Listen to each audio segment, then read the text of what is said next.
할렐루야! 하루를 여는 말씀 묵상. 오늘 우리에게 주시는 말씀은 신명기 28장 7절에서 14절 말씀입니다. 사랑을 지켜 행하다라는 주제로 함께 나누고자 합니다. 28장은 축복과 저주의 말씀을 담고 있습니다. 신명기의 신학을 아주 단순하고 간단하게 정리한다면 인과응보라 할 수 있습니다.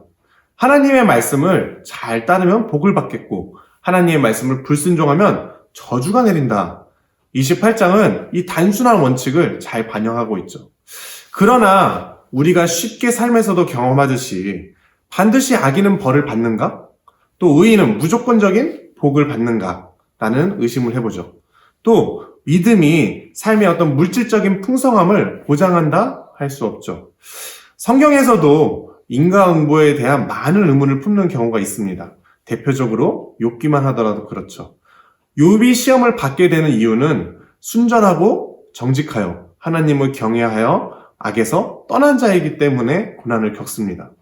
세상 그 누구도 고난을 받고자 신앙할 자는 없을 것입니다. 신명기의 계명들을 보면은 하지 말라 하시는 계명과 그에 따른 처벌들이 많이 등장을 합니다. 본문의 28장의 말씀도 그 축복과 저주라 제목을 붙이지만 축복은 불과 앞에 14절 뿐이고 저주는 15절부터 68절까지 어마어마하게 많습니다.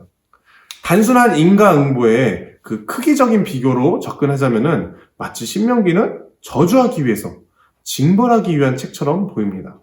그러나 만약 말씀대로 인과응보로 처벌을 내리셨다면은 이스라엘 백성들은 결코 가나안 땅에 도착하지 못했을 것입니다.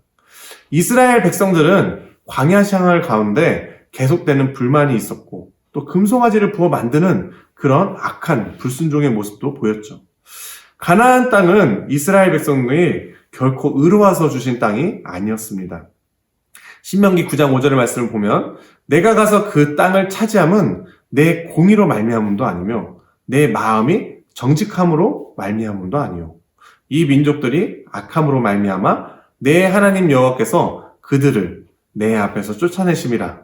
여호와께서 이같이 하심은 내 조상 아브라함과 이삭과 야곱에게 하신 맹세를 이루려 하심이니라. 약속의 하나님이 맹세를 이루려 하심으로 주신 땅이죠. 많은 의구심이 듭니다. 이 계명들에 담긴 하나님의 마음은 무엇일까? 왜 그럼에도 이 땅을 주셨을까? 어떻게 이럴 수 있을까? 신명기의 앞장들을 다시 살피며 이 의구심들이 해소가 되었습니다. 왜 하나님은 이스라엘 백성들을 택하셨을까? 신명기 4장 37절 여호와께서 내 조상들을 사랑하신 고로 그 후손인 너를 택하시고 그 권능으로 친히 인도하여 애굽에서 나오게 하시며 하나님은 그들을 사랑하신 고로 인도하셨습니다.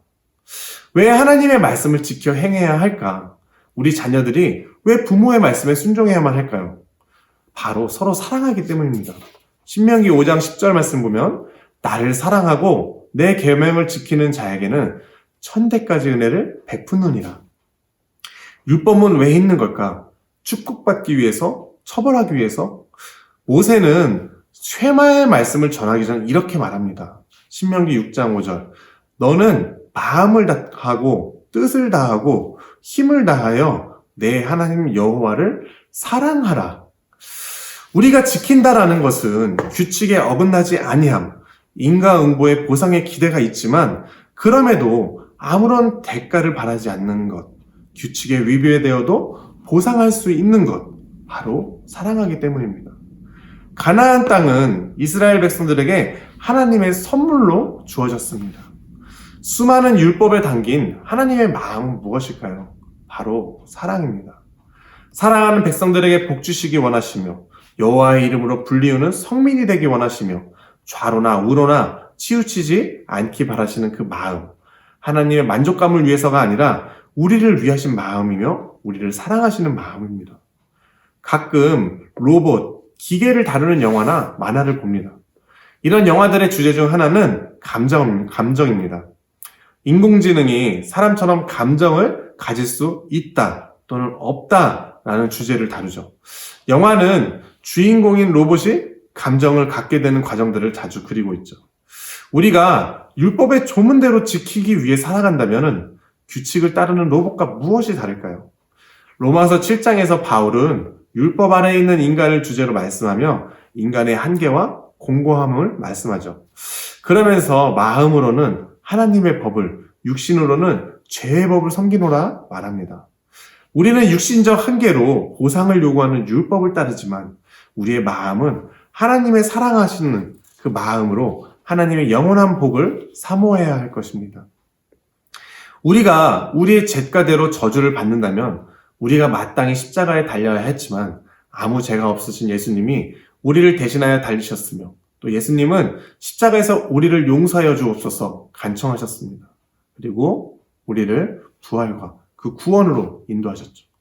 하나님은 우리 마음 가운데 바로 이 사랑을 심으셨습니다. 로마서 8장 1절에서 2절은 이렇게 말합니다. 그러므로 이제 그리스도 예수 안에 있는 자에게는 결코 정죄함이 없나니 이는 그리스도 예수 안에 있는 생명의 성령의 법이 죄와 사망의 법에서 너를 해방하였습니다. 법을 지킨다라는 말은 익숙한 듯 하지만 익숙하지 않습니다. 그러나 이것을 달리 표현하면 우리에게 익숙한 표현으로 바꾸어 표현한다면 사랑을 지켜 행하다는 말은 어떨까요? 이 한날 율법 아래에 머무는 삶이 아니라 성령 안에서 사랑으로 지켜 행하며 하나님과 동행하는 삶을 살아가는 저와 여러분 되시기를 축복합니다. 아멘.